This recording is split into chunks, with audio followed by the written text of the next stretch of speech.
সব জায়গার শহীদ ময়নাগুড়ি টাউন মসজিদে পালিত হলো পবিত্র ঈদ উল ফিতর অর্থাৎ খুশির ঈদ। টানা এক মাস রমজান পালন করার পর পবিত্র ঈদ উল ফিতর উপলক্ষে ময়নাগুড়ি টাউন মসজিদকে আলোকসজ্জায় সাজানো হয়েছে। সেই সঙ্গে ময়নাগুড়ি ব্লকের প্রতিটা মসজিদে পালিত হলো পবিত্র ঈদ উল ফিতর। এদিন সকাল থেকেই ময়নাগুড়ি টাউন মসজিদে পবিত্র ঈদ উল ফিতর উপলক্ষে সকাল থেকেই নামাজ শুরু হয়ে যায়। নামাজ শেষে একে অপরের মধ্যে আলিঙ্গনে মেতে ওঠে, সেই সঙ্গে একে অপরকে শুভেচ্ছা বিনিময় করে চলে মিষ্টি মুখ। পবিত্র ঈদ উল ফিতর উৎসবে ময়নাগুড়ি থানা থেকে পুলিশি ব্যবস্থাও ছিল। সেই সঙ্গে নিরাপত্তার ক্ষেত্রে মেটাল ডিটেক্টর দিয়ে মসজিদ চত্বরে তল্লাশিও চালানো হয়।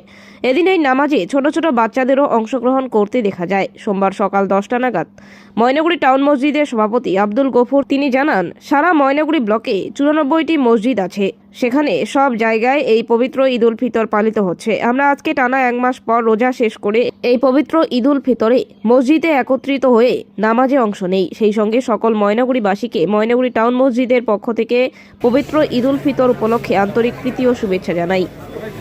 আমার নাম আব্দুল গফুর। বললাম আজকে আপনারা ময়নাগুড়ি টাউন মসজিদে কি করলেন আজকে?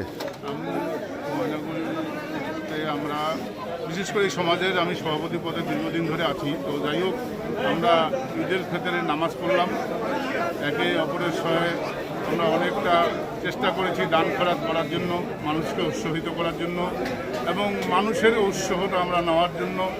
কারোর সঙ্গে যেন কোনো দ্বন্দ্বটা আজ পর্যন্ত হয়নি, আজ এখনও হয় না, হবে না, এটা আমরা আশা করি।